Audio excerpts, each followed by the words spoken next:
अब साधक का प्रश्न है कि क्या भौतिक जगत के चाहत है और फिर भी हम नाम जप कर रहे हैं तो भी हमारा कल्याण हो जाएगा।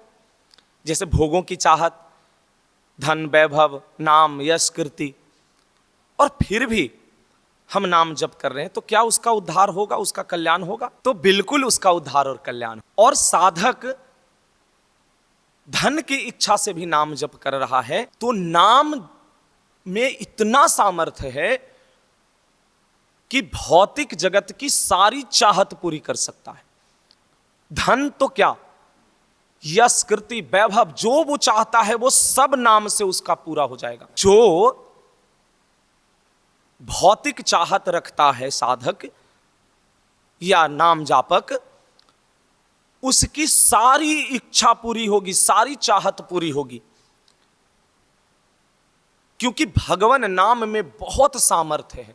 पर इसके लिए नाम, उसको खूब जोर की नाम की संख्या बढ़ानी पड़ेगी, क्योंकि अगर उसके प्रारब्ध में भोग नहीं लिखा हुआ है, प्रारब्ध में वैभव नहीं लिखा हुआ है, नाम कृति नहीं लिखा हुआ है, तो अगर उस प्रारब्ध को काटना है तो नाम फिर पूरा जोर का होना चाहिए, जो अभी का साधन यानी नाम जप। तो नाम जप इतना होना चाहिए कि वो सब विध्वंस करके और तुम्हारी जो चाहत है वो पूरी कर दे। और जिसका प्रारब्ध बहुत खराब नहीं है, साधारणतः अच्छा है, तो उसको नाम जप से बहुत जल्दी उत्थान हो जाता है।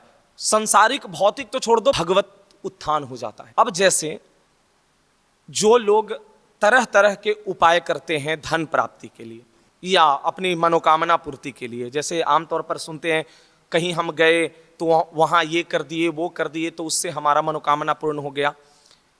अरे हम कहते हैं सब छोड़ो और सिर्फ नाम जप में लग जाओ, इसी से सब पूरा हो जाएगा। अब जो तुम कर रहे हो, ये अनुष्ठान, ये पूजा, ये वो, अब इसमें कितना वो काम करेगा कि नहीं करेगा ये कहना मुश्किल है। और आजकल तो एक नया ही प्रपंच चल रहा है, तो लोग भीड़ लगा लगा करके बैठ गए और वहां पे ये दे दो, वो टोटका कर दो, वो छू दो, वो पिला दो, ये दे दो तो उससे ये पूरा हो जाएगा, ये मिट जाएगा, ये फल मिल जाएगा। अब ये नौटंकी है। मैं इस पर देखो एकदम स्पष्ट कह देता हूं, बिल्कुल ड्रामा है और कुछ नहीं है।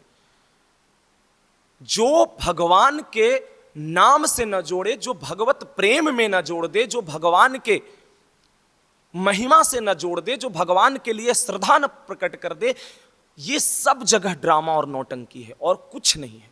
मैंने ये कई बार पहले ऐसा कहा है। और जो भी संत भजन परायण है, भगवत आनंद में है, वो ये सब प्रपंच को कभी भी नहीं स्वीकारेंगे और ना इसका वो बढ़ावा देंगे। ये प्रपंच ही है, प्रपंच के सिवा कुछ नहीं है।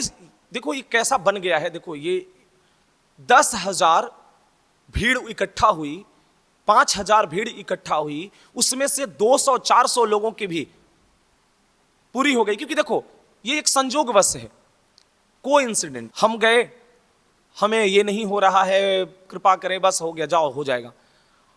अब हमारा नहीं हुआ, इनका नहीं हुआ, उनका नहीं हुआ, अब उनमें से 2-3 का हो गया, वो उनको परम भक्त बन जाएंगे। जो 100-200 होंगे वो परम भक्त बन जाएंगे उनके। ऐसे कर करके संख्या बढ़ती है, ऐसे ही प्रचार बढ़ रहा है, उनकी खूब देखो चल रहा है। ये क्या है? ये सिर्फ तुमको भटका करके दलदल में ही लेकर के जा रहा है, प्रपंच में ही लेकर के जा रहा है। जब तक हम भगवान से नहीं जुड़ेंगे, जब तक हम प्रभु के करीब नहीं जाएंगे, तब तक आनंद नहीं होगा, तब तक हृदय में शांति नहीं होगी। और रही बात भौतिक चाहत, सुख, सुविधा, तो ये सब नाम से ही प्राप्त हो जाएगा, भगवत आराधना से ही हो जाएगा, कहीं भी भागने की जरूरत नहीं है।